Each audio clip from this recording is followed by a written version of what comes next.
Insane porn stars scams. The Fargo Strongbox. Rick made the rare mistake of buying something he was unsure of before he had checked it in the 5th season of an episode called Corey's Big Hit. He dropped $450 on what he thought was a strongbox of Wells Fargo for the 19th century, only to have his hopes of a profit shot down by expert and show regular Mark the Bit of Experience Hall Patton, who called the box a complete piece of fiction. Hall Patton twisted the knife a little more, claiming that it's one of the most fabricated things he knows. The old man, who watched the whole transaction, wasted no time rubbing it in, telling Rick, "I figured it was a fake to begin with, but he let the deal go through, only so that he could have something to hold over Rick's head, the stolen diamond." A guy in a smart suit appeared to pawn a pair of earrings with diamonds. Harrison asked all the right questions. The seller gave the right responses, and even got a receipt.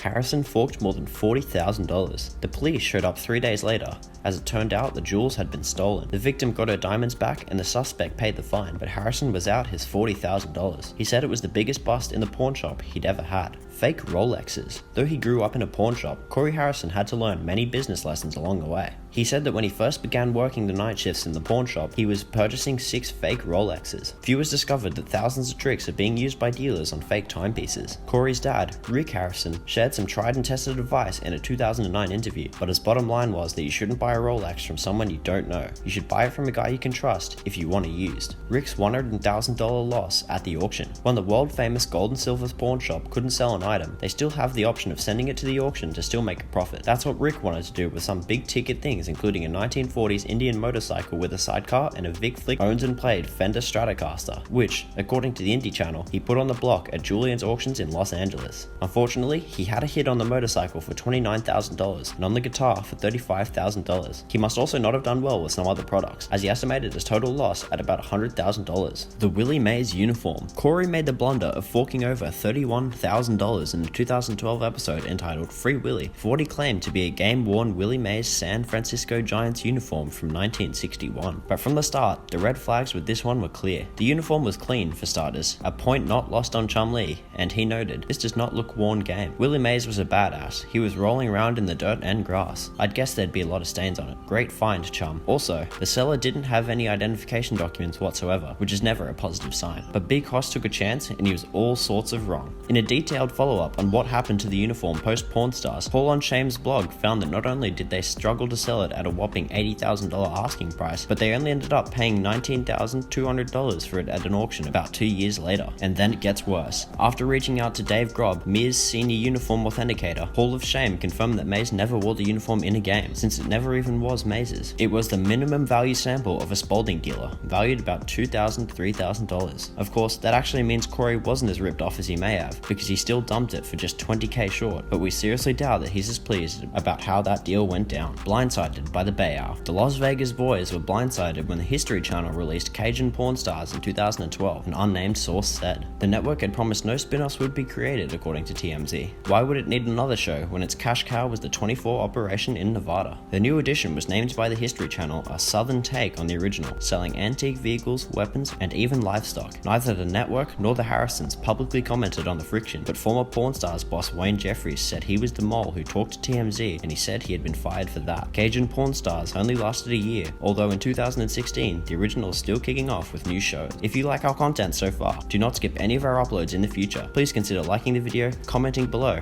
subscribing to our YouTube channel, and turning the note bell on. So next, we are getting to the Robo ripoff. It is a situation where the shop is almost ripped off by one of its own. Austin Chumlee Russell wanted to purchase Robosaurus, a 31-ton fire-breathing, transforming Tyrannosaurus Rex that feeds on cars, trucks, and small aircraft. This sounds frightening, but the robot was made in the 1980s, making this cute now. Harrison bite not, naming Robosaurus the best, most impractical thing he'd ever seen. The last time Robo changed hands was at a vintage car auction in Arizona in 2008, when it sold for $575,000. The valuation of $25,000 from the seller may have been a stretch too. While the dino appeared at a Miramar Air Show in San Diego in 2015, its earning capacity has been temporarily hampered by a shoulder injury.